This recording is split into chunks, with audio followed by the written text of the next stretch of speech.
Raja membunuh 100 tukang cukur setiap minggu. Hanya karena dia memiliki tanduk badak di kepalanya. Untuk menjaga rahasia kecilnya. Setiap kali Raja selesai mencukur, dia selalu menipu tukang cukur untuk mengambil uang dari kotak. Lalu, saat mereka lengah, dia membunuh mereka. Namun, karena rambut Raja tumbuh terlalu cepat, jadi, dia mengirim orang setiap hari untuk menangkap tukang cukur. Namun, hari ini tentara yang menangkap adalah satu-satunya tukang cukur terakhir di kerajaan.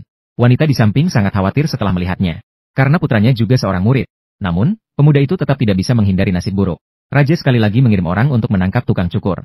Dan saat itu, ibu di dalam rumah sedang menyiapkan pankek untuk putranya. Berniat mengirim putranya keluar untuk menghindar. Tiba-tiba, tentara masuk. Mengeluarkan surat perintah untuk memanggil pemuda itu ke istana untuk dicukur. Ini membuat ibu sangat sedih. Tak ada pilihan, perintah raja tidak bisa dilanggar. Ibu terpaksa memasukkan roti bakar ke dalam tas anaknya. Bahkan alat musik suaranya yang paling disukainya. Ibu juga memasukkannya ke dalam tas. Dia sangat tahu bahwa anaknya pergi. Mungkin tidak akan kembali lagi. Dengan demikian, pemuda itu dibawa ke istana. Tak lama kemudian, dia dibawa ke hadapan raja. Raja turun dari tahtanya dan mengeluarkan pedang yang dipakainya. Ini membuat anak laki-laki itu sangat ketakutan. Raja menyerahkan pedangnya kepada pemuda itu, memintanya untuk mencukur kepalanya dengan pedang. Kemudian raja berjalan menuju kursi dan melepas topinya. Namun pemandangan di depannya membuat pemuda itu sangat terkejut, karena di kepala raja ternyata tumbuh tanduk badak. Meskipun pemuda itu sangat takut, dia tetap memberanikan diri untuk maju. Pemuda itu pertama-tama mengocok sabun, kemudian mengoleskannya di kepala raja, lalu mengasah pedang hingga tajam. Setelah itu, dia mulai mencukur kepala raja hingga botak. Meskipun pemuda itu hanya seorang murid, namun mencukur kepala botak sangat mudah. Dalam sekejap, kepala raja sudah bersinar. Setelah memeriksa tidak ada masalah, pemuda itu mengembalikan pedang kepada raja.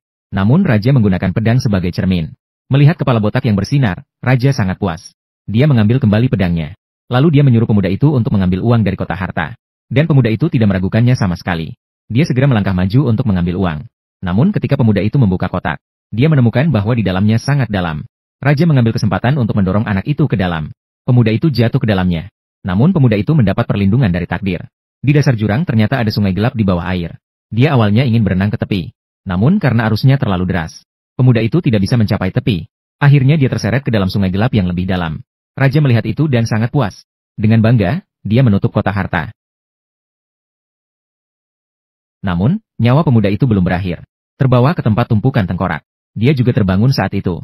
Melihat tumpukan tengkorak yang menumpuk seperti gunung di depannya. Pemuda itu tahu pasti ada makhluk aneh di sini. Jadi saya mengambil topi di dalam air. Duduk di atas batu dan bersiap menunggu mati. Saat itu, ada suara dari tumpukan tengkorak. Pemuda itu ketakutan dan mundur terus. Muncul tubuh ular yang melingkar. Seorang pemuda melihat itu dan perlahan mundur ke atas. Dia tahu ini adalah ular piton raksasa sepanjang 100 meter. Jadi dia mengeluarkan seruling dari bungkusan. Ular piton juga mengeluarkan kepalanya saat itu. Pemuda itu segera memainkan seruling. Menggunakan kemampuan pengendalian ular ala India. Ular piton langsung dikendalikan oleh pemuda itu. Semakin pemuda itu bermain, semakin berirama. Ular piton juga berdiri seperti ular kobra. Pemuda itu berusaha untuk menjinakkan ular piton. Dia bahkan meniup selama 3 jam tanpa henti. Inilah yang membuat ular raksasa itu jinak. Setelah dia menyimpan suona, dia mengeluarkan roti bakar yang dibawanya. Ular raksasa itu menjulurkan lidahnya. Dia menemukan roti bakar itu sangat lezat. Lalu dia menelan roti bakar itu dalam satu gigitan. Ular raksasa itu sangat senang setelah makan. Pemuda itu memanfaatkan kesempatan untuk meminta sesuatu kepada ular. Dia berharap ular itu bisa mengantarnya keluar dari gua. Ular raksasa itu langsung setuju setelah mendengar. Ia meminta pemuda itu berdiri di atas kepalanya. Ia pun berubah menjadi lift, mengangkat anak laki-laki itu ke tempat keluar. Namun, ular raksasa itu tidak cukup tinggi. Jarak ke pintu keluar masih setengah tinggi orang. Pemuda itu meminta ular untuk memikirkan cara. Siapa sangka, ular itu melingkarkan ekornya. Ia berubah menjadi pegas kecil dan melompat, tepat mengenai batu yang menonjol di pintu gua. Pemuda itu segera keluar dari gua. Setelah dia berterima kasih kepada ular, dia cepat-cepat berjalan pulang. Namun, seiring dengan matahari terbenam, suara serigala di hutan terus-menerus. Ini membuat pemuda itu sangat ketakutan. Jadi, dia segera mempercepat langkahnya. Tiba-tiba ada suara dari semak-semak di depan. Pemuda itu segera mundur ke arah pohon besar. Saat itu, seekor serigala lapar melompat keluar. Pemuda itu melihat ke kiri dan ke kanan. Dia menemukan tidak ada tempat untuk bersembunyi. Jadi, dia segera memanjat pohon besar. Pemuda itu melihat serigala lapar tidak mau pergi. Jadi, dia menggunakan keahlian khasnya lagi. Saat dia mulai memainkan serulingnya, serigala lapar segera mulai menari. Pemuda itu semakin cepat memainkan serulingnya. Serigala juga semakin gembira saat menari. Sepenuhnya melupakan bahwa dia sedang menangkap mangsa. Ternyata, serigala itu secara tidak sengaja terpeleset. Dia menabrak pohon dan membuat pemuda itu terjatuh. Pemuda itu jatuh tepat di atas perut serigala. Namun, serigala itu tidak segera bereaksi. Dia terus tertawa tanpa henti, sampai perutnya berbunyi keroncongan. Barulah dia menyadari bahwa dia sedang menangkap makanan. Anak itu mengeluarkan roti panggang dan memberikannya kepada serigala lapar. Serigala itu mencium dan menemukan roti panggang itu sangat harum. Serigala lapar itu langsung memakan roti panggang itu. Ia bahkan menemukan bahwa itu lebih enak daripada daging mentah. Untuk membalas budi anak itu, serigala itu memutuskan untuk mengantar anak itu pulang. Ia melaju dengan cepat, dari siang hingga malam. Ia membawa anak itu ke tepi danau yang dihuni orang. Anak itu turun dari punggung serigala, dan mengucapkan selamat tinggal terakhir kepada serigala. Setelah serigala pergi, anak itu perlahan-lahan berjalan menuju jembatan. Namun, yang tidak diketahui anak itu adalah, di dalam rumah itu ternyata tinggal seorang penyihir. Penyihir itu melihat kedatangan anak itu. Ia segera masuk ke dalam rumah, menggunakan sihir untuk menyamar. Saat itu, anak itu juga sudah sampai di depan pintu. Ia mengetuk pintu rumah penyihir. Penyihir itu membuka pintu dan dengan ramah mengundang anak itu masuk. Anak itu tanpa berpikir panjang langsung masuk. Penyihir itu ingin mengambilkan tas untuk anak itu. Namun, pemuda itu sangat waspada. Tidak memberi kesempatan sedikit pun kepada penyihir. Dia langsung duduk di samping meja. Ternyata, penyihir itu bertepuk tangan. Dekorasi di dalam ruangan seketika membungkus pemuda itu, dan akan mengirimnya ke dalam panci. Pemuda itu segera memohon kepada orang tua. Semoga bisa memainkan alat musik kesayangannya saat dia sekarat, untuk menyanyikan sebuah lagu dengan suona yang dia cintai kepada penyihir. Penyihir merasa bahwa pemuda itu sudah dalam genggamannya. Maka dia setuju dengan permintaan pemuda itu. Kemudian dia menggunakan sihir untuk mengirim suona ke depan pemuda itu. Pemuda itu mengambil suona dan mulai memainkannya.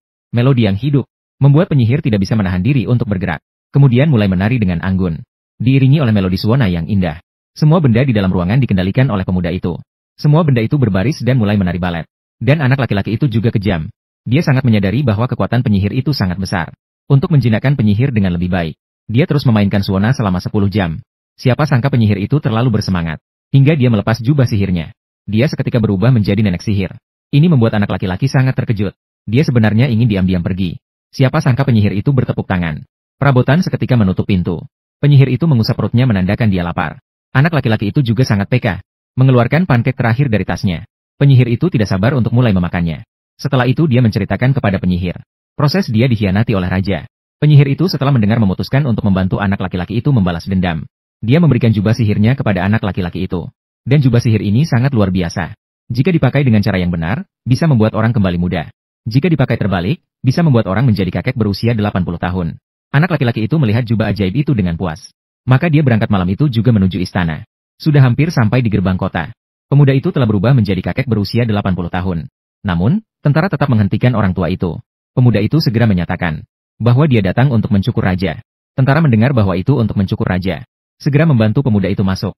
Raja melihat bahwa dia adalah seorang tua. Jadi dia tidak waspada. Dia meminta tentara untuk keluar dari pintu. Kemudian memberikan alat cukur kepada orang tua itu. Meminta orang tua itu untuk mencukur rambutnya. Setelah itu, raja duduk di bangku. Pemuda itu juga tetap membuat busa dengan baik. Kemudian dengan serius mencukur rambut raja. Tidak lama kemudian, pemuda itu mencukur kepala raja hingga sangat bersih. Raja melihat ke cermin, menyadari bahwa dirinya sangat tampan. Jadi dia menyimpan alat cukurnya. Lalu mulai melakukan trik yang sama. Pemuda itu berpura-pura maju untuk membuka peti harta. Mengklaim bahwa di dalam peti ada banyak emas. Raja setelah mendengar percaya bahwa itu benar.